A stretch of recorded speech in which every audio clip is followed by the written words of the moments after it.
back to Talking Narcolepsy and the Symptoms of Sleep Disorders.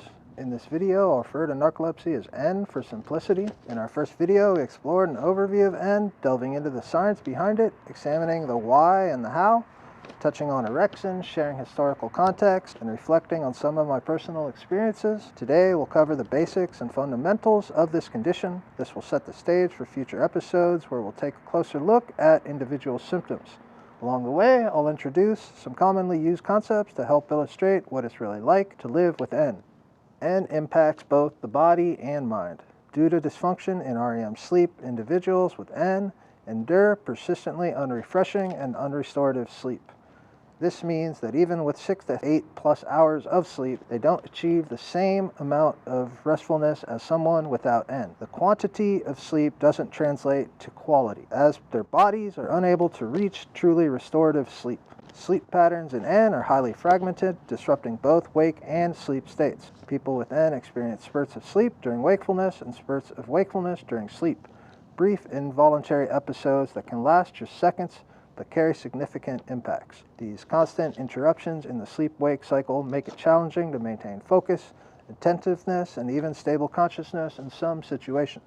One defining aspect of living with N is the blurred, often non-existent boundary between wakefulness and sleep. Individuals with N may find themselves awake while dreaming, experiencing vivid lucid dreams. Conversely, they may appear to be dreaming while awake, leading to automatic behaviors, actions performed without full awareness. This mixed state of consciousness can be disorienting and confusing, making daily life difficult to navigate. During these sleep attack episodes, the person may even seem intoxicated to observers. Imagine being conscious yet dreaming, or carrying out tasks while partially trapped in a dream state. This phenomena underscores how sleep and wakefulness blur together in N. These experiences can range from fleeting and subtle to intense and unmistakable. It's important to recognize that everyone with N experiences it differently. Not all individuals will encounter every core symptom of the condition. Moreover, each person describes their experience in unique ways using different terminology, adding complexity to how this disease is understood and represented. The flexibility and variability in terms like tired, sleepy, exhausted, or weakness often lead to confusion. This linguistic murkiness makes it harder to fully comprehend the reality of living with N.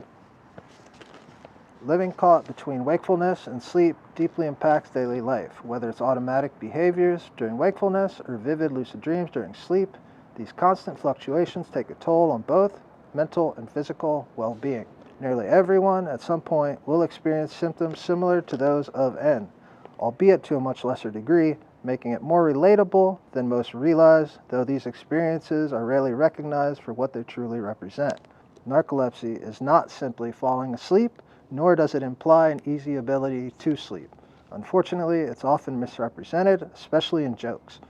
Most people have daydreamed, woken up with a heaviness in their body that lingers into the day, drooped into laughter, or understood the phrase rolling on the floor laughing. They've had bouts of heavy sleepiness, dealt with waking into insomnia, or noticed that stress and anxiety hit them harder on certain days. We all have what we consider to be our normal experience of feeling and moving through life. For individuals with N, however, this state of blurred boundaries between wakefulness and sleep becomes their normal. It's simply the only reality that they know.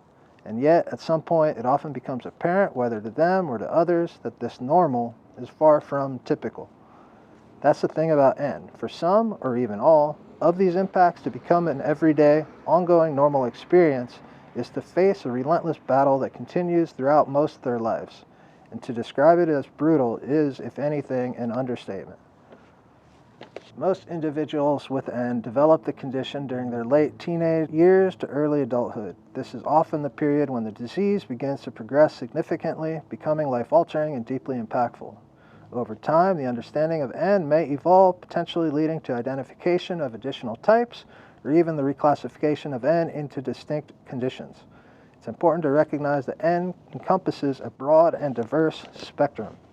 This wide spectrum means that at one end, a person may experience occasional impacts and have good prospects for effective treatment. At the other extreme, someone may face daily and nightly challenges that are profoundly life-altering. While some individuals find treatments that help them manage their symptoms, others may struggle to find effective solutions, often for a variety of reasons. For many, N progresses to a point where they can no longer live as they did prior to its onset. This marks a significant shift in their daily experiences, abilities, and overall functional capacity, profoundly altering the way they navigate life. A frequently used analogy to explain N is comparing it to a faulty light switch. Imagine a light switch with poor wiring or a short circuit. When the switch is on, the light might flicker or turn off unexpectedly, even though it's supposed to stay on. Conversely, when the switch is off, the light might flicker or stay lit sporadically. This reflects the irregular and unpredictable transitions between wakefulness and sleep that individuals with N experience both day and night. This analogy helps convey the ongoing challenges of maintaining stable wakefulness and continuous sleep.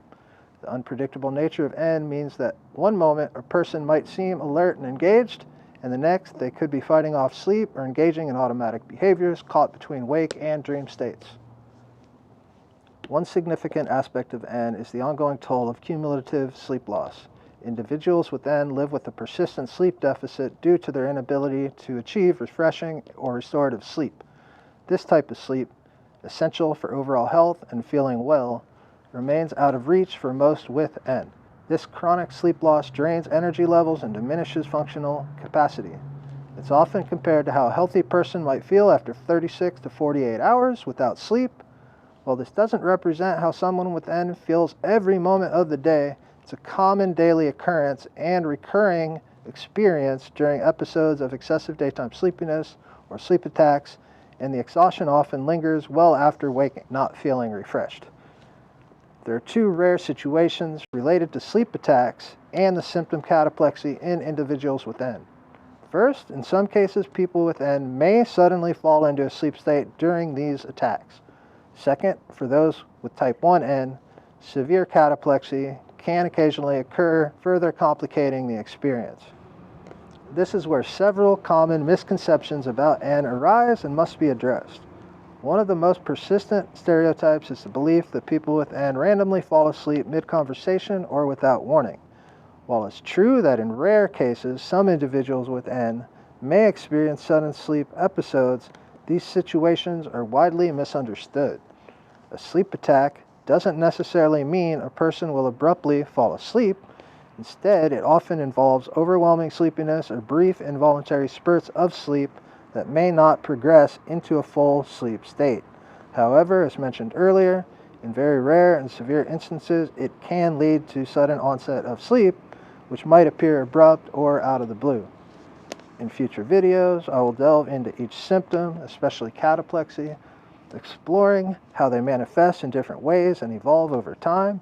I'll also attempt to connect some of the underlying threads that shape these varied experiences, not just from one individual to another, but even with the same person as time progresses.